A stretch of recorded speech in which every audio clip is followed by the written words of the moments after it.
your company or organization would like to help us continue this mission and sponsor one of our shows, email byntk@pioneer-ks.org. This is Edwin K. Morris, and you are about to embark on the next Pioneer Knowledge Services Because You Need to Know, a digital resource for you to listen to folks share their experience and knowledge around the field of knowledge management and nonprofit work. Hello, everyone. My name is Katharina Kuhn. You know me as Katharina Otto, and I live in a small town called Weinfelden. If you want to translate it in English, it's called Wine Town. It's in Switzerland, around 40 minutes away from Zurich. The most interesting thing near me is Lake Constance. It's the third largest freshwater lake in Central and Western Europe. So in summertime, everything takes place on, at, or in the lake. I absolutely love working in the field of knowledge and information management. It's my dream job and dream area to work in. So my current role is at PwC Switzerland in the capacity of Head of Tax and Legal Knowledge Management. The last book I read is not related to knowledge management. It's related to learning and lifelong learning. It's called The Dolphin Way from Dr. Shimi Kang. It was important because we're expecting our first child, and I wanted to learn everything about the art and science of inspiring children to develop their own internal drive and their ambition for learning in life, no matter what it be. The topic I can talk for hours about is knowledge management. That's what I'm here for. Empowering others, helping them learn, grow, and to continuously improve and reach their goals and thrive. And I have a lot of fun doing that and working together with other people.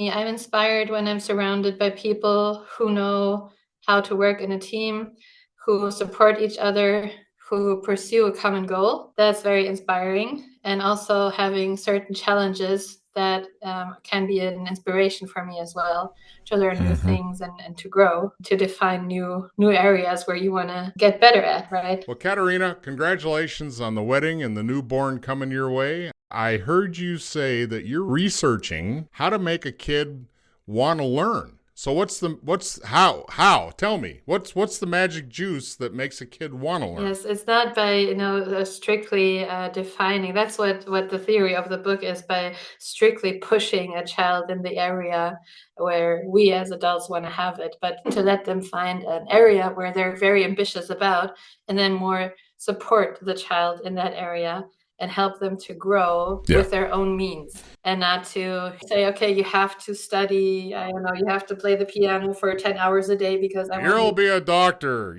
Exactly. Yeah. Well, for some age groups, those were character building activities, to go do stuff you didn't really want to do. Oh, you will take piano. It's an interesting concept that you're actually going to ask the kid for some input, or at least watch what they're interested in and allow them to have some agency in what they pursue. Okay.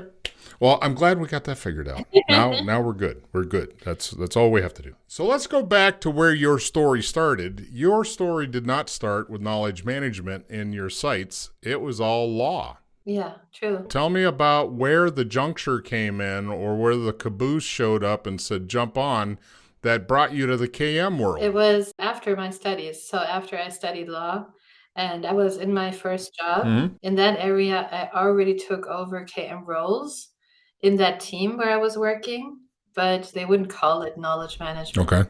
I was just the person who always knew when something new came up, or a new tool was rolled out by the company, or I was just the person knowing what's going on in the company in terms of learning, and also where to find stuff and where to save stuff. Right. So you became a guide for others in the organization to shortcut finding knowledge. And that's what I really liked about it. Yeah, but you said they didn't call it knowledge management. So what was the role? I was working as an accountant and tax advisor in international taxation. I didn't have a special role called KM. It was just part of my job to do that and to know what was going on. So they didn't have a name. Oh, interesting. Yeah. And I also didn't know it was KM at that time. I was just doing my job, right? Yeah. Well, sure. But apparently it fit for your type of personality and your professional drive to be that connector, to be that broker, to constantly look at what's changed in the organization and start recommending to other people, oh, did you know this? Did you know that? That's a powerful position to be in, and it's not made for everybody.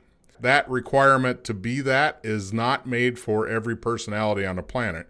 So, what made you prime to be that person? To be honest, I have no idea. Well, I let's. had no All right. idea Well, because then it was just a personal I interest. know, but what was the indicators to you in our early life? So let's go back to childhood years where you were in your formative years of learning what is important to you. Let's go back to your example of how you should raise kids. Mhm. What were the impressions to you that made sense, that you saw somebody do that, or was there an opportunity where you did something that you're like, oh, I want to be like that? Well, coming back to what I said in the beginning, I love people thriving and growing and working together. I love sharing, and I can work alone, but I love to be a team player. Mm-hmm. And I love to achieve goals and reach goals together. Yeah. What I liked about and still like about KM is the sharing part. Share and help others to work better, to be more efficient, to find what they need for their daily business. And they're happy because they're saving time and they can focus Yeah. on new initiatives, right? So it's the sharing part. I think I had that early on. I just didn't know that there's an area you can actually work in to do that. Well, was there something in college or was there a family member that helped provide that view or that experience? I think my whole family is I have a huge Oh, okay. family. For it's always about sharing, caring for each other. So I think I learned it there. And then also perhaps in the area of law, my uncle, Yeah. he's a lawyer, but I don't know if that inspired the knowledge management part. I think it's more inspiring about getting into law Mm-hmm. and the whole legal practice. My perception Yeah. of lawyers is not really good sharers. Am I Yeah. wrong with that? I mean, there seems to No. be a competitive component to an attorney that is like a little tight fisted with their knowledge and not really trying to help other people do their jobs. Is that a wrong view or is that possible? Yes, I think it's shifting. I think we are coming from an era where it was very closed up, and the more know-how you have and the less you share, the more valuable you are, and the more growth and revenue you can build up because you get the biggest clients and the biggest cases. So I think that was a part of the legal description, job description, do not share, right? Yeah. But I Do think not. it's Yeah. shifting now in this new era. What's driving that behavior change? I think it's the change of it's not able to work alone anymore because you have so many resources, Uh, you have so much information. You need others to define what is relevant and to curate it and to help you. And there's so many possibilities how to interpret. Also, with new areas of law coming up, I think it's more efficient yeah. to share and work together. Also, the clients, they don't want that anymore. Clients want collaboration and they're asking for it. How does PwC, and for the three people on the planet that don't know what that acronym stands for, go ahead and tell us what PwC is. It's PricewaterhouseCoopers. That do what now? What do they do? So it's an accounting and tax and advisory consultancy. And I think you told me they're represented in 200 countries. Is that right? Around about, yes. So you're a global organization. Mhm. So how does a global organization effectively utilize knowledge sharing and those behaviors and knowledge management? So we have local independent companies. That's something that most people don't know. They think of a global company as PwC. We are a global company, but we have independent companies, firms on a local territory level to be more independent and to Okay. operate independently, right? Because sometimes for another country, something makes huge sense, but then for small Switzerland, for example, a new implementation doesn't make sense, so it would hinder us Doesn't. if we would implement it. And therefore, also have our knowledge independently in each territory, which Okay. makes a lot of repositories all over the world. But we combine them. We have teams in the territory. So we have a KM team on EMEA level, for example. We have an Asian KM team in Australia and also on North and South America. There are KM teams. and there are regular exchanges. So we have communities and chats, and we have calls, webcasts, Okay. newsletters. So the knowledge is exchanged, and we know what's going on in other So the territories. KM component in each one of these subgroups of PwC, Yeah. they have built a community of practice of all KMers. Hmm. But what does the role of KM in PwC? I guess what are the services, or how do you interface with all the other components of PwC? So for us, KM, for each country, it means slightly something different. But what you can say, what is a general mind, is to share, to curate, and to store knowledge, Hmm. to support learning, to reuse, to support growth Okay. by defining processes, how we use our knowledge and how we spread it. So it's also about process and project management, as well as some countries go more in the information management sector, taxonomies, ontologies, the whole Mm-hmm. technology part. Mm-hmm. So it depends on where the country is standing. If you say that if you have the maturity level of KM, it depends on where the country is starting. Some start with the people aspect, some start with the technology aspect, and some start by simply organizing their data under the umbrella of KM. Mm-hmm. So it depends on where the country is. Overall, it's about sharing and reusing how and also saving knowledge when people leave Okay. the company. What I keep hearing you use is the word reuse. I want to point that out because Yeah. all I've been hearing in a majority of discussions and what I see in social media is around innovation. Like innovation is like the big thing. To me, reuse has more weight than innovation overall because there's more opportunity for reuse to either save money or to Mhm. economize something in an easier way than innovation. Is innovation part of the metric for KM? Yeah, sure. I think it has to be a healthy mix of everything, and especially in the tax and Yeah. legal area, where if you compare us to, let's say, pharmaceutical company, they develop new medication, it has to be new. It has to be against new diseases. It has to, be innovative. But in the tax and legal area, there's a lot of change for sure, but there's also a lot that is not changing. So we're partially in Switzerland, partially working with laws from, I don't know, 1960s, right? And nothing has changed since then because it's Mm-hmm. just that law. And it works, right? So you can, if you have a simple wording, you can reuse it. You don't have to reinvent the wheel. You can adapt it a bit slightly to the new case, but then you reuse it because the case as such, because the law hasn't changed, you don't need to be innovative in that area. But of course, the whole legal tech area with AI and the whole chat Yep. GPT and all that's what's coming that way is a very interesting aspect and therefore needs a whole lot of innovation. I just was thinking this, and I'll just ask it. Does PwC, in conjunction with KM, are you tied in with an ethics department at all? We have, of course, certain global standards that we have to adhere to, and there are strict global standards that lawyers and tax experts have to follow. And now we're also developing ethical standards for the use of AI. And of course, that's a huge topic because we need to make sure that we are allowed to use it in engagements and also be transparent about when and where we will use it. Mm. That's, I think, for me, clear because what our clients want our approach to things and they want to be in the loop how we come to conclusions, right? So we have very strict standards for that, of course. That kind of gets to the heart of the question. So thank you for sharing that. Where does the future of all of this go? So I would have to presume that PwC spends a fair amount of time future proofing itself on the technology side, just trying to stay ahead of the game. And you're saying AI is one of those fields, but do we get into the point where you're totally in a different framework of service providing in that maybe you're not doing the face-to-face anymore and it's all online? Or I'm just curious how the business model is changing or evolving as technology makes it go that way. Yes, exactly. Yeah, that's very good question. Huge topic.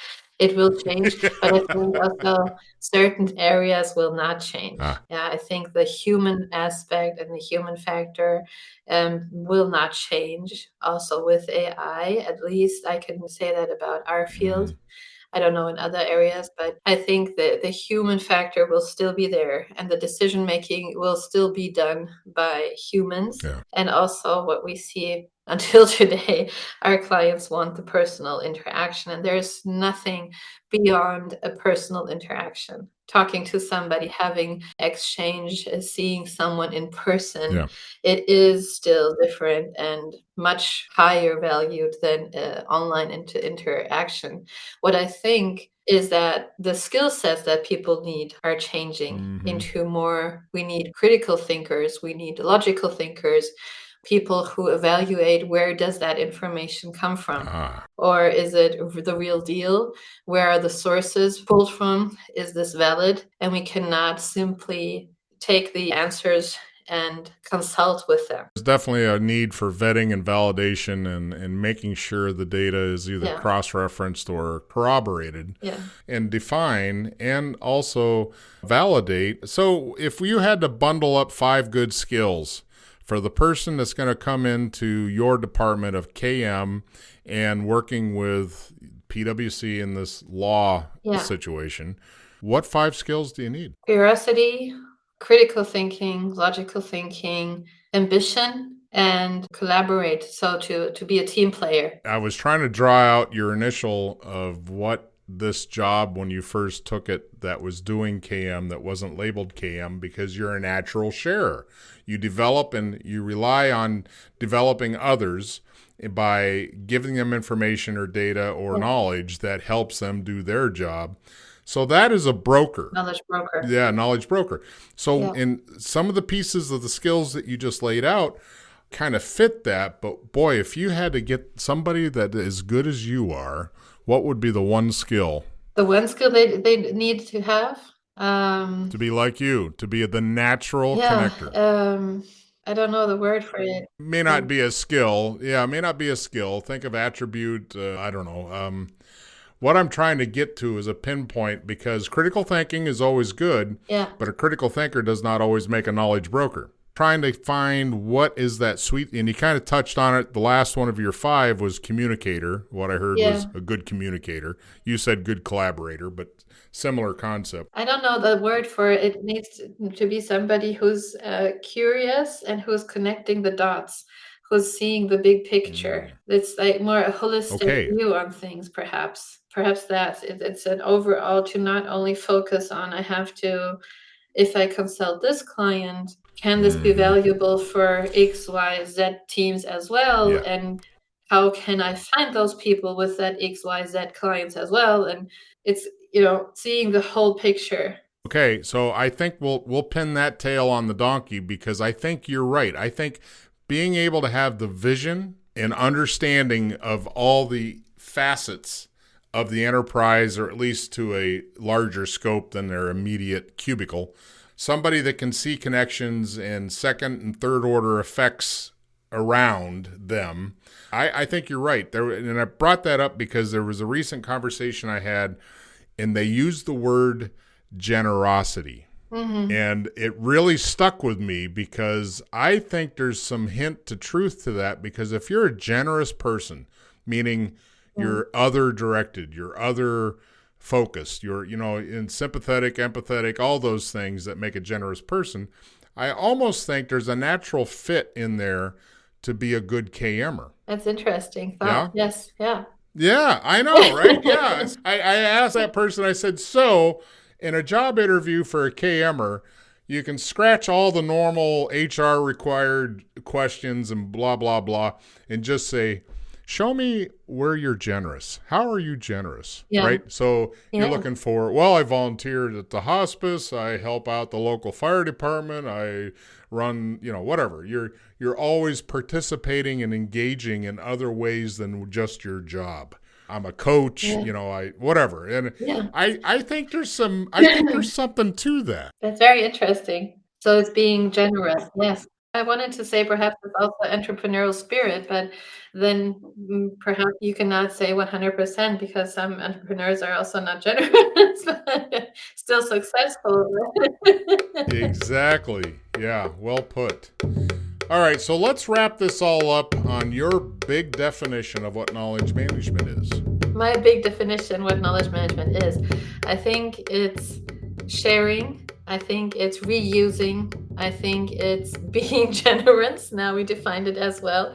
But having a holistic, so in one sentence, for me, in my area of expertise, it's having a holistic view on projects and processes and what knowledge is needed in each of the process steps, and to optimize and define them, reuse them, and improve them. That's what I would say is KM in my area. If you had to advise someone that is starting a knowledge management effort in any size organization, but they were tagged as you're going to do this, what would be your recommendation for a resource for them? I recently had that another country approaching me to talk about what I did in the beginning and how I implemented KM in Switzerland. And it was a journey. It was a 10-year journey.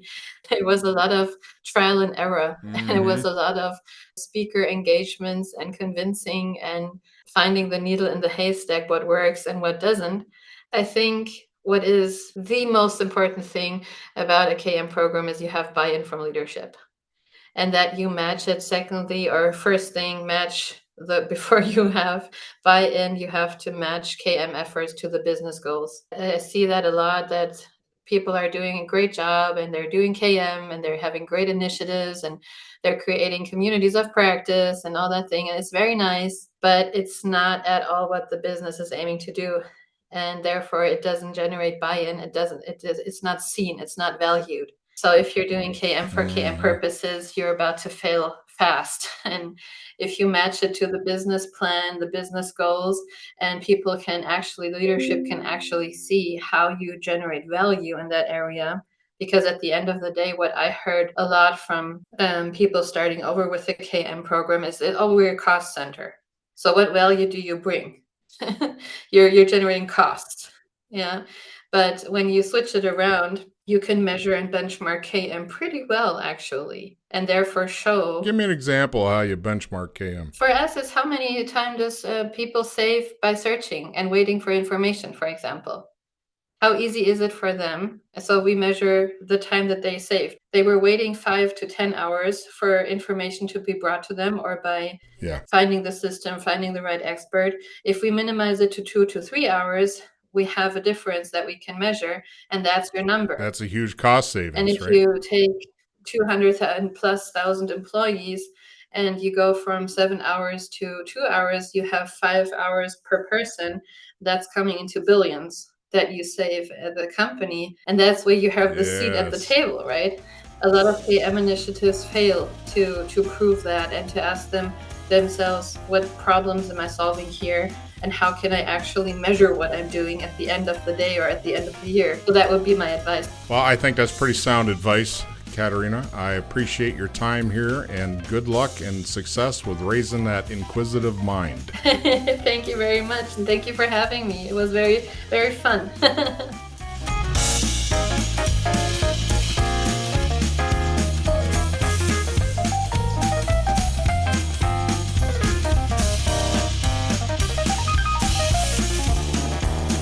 Thank you for listening to Because You Need to Know, the reference podcast in knowledge management. My name is Soni Toneme.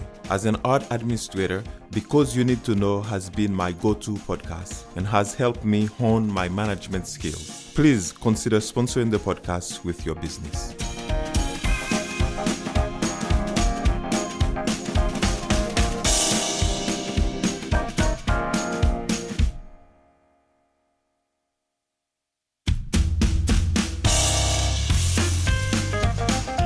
Just finished our latest Because You Need to Know, a public service of Pioneer Knowledge Services. Please join us on LinkedIn and find us at pioneer-ks.org.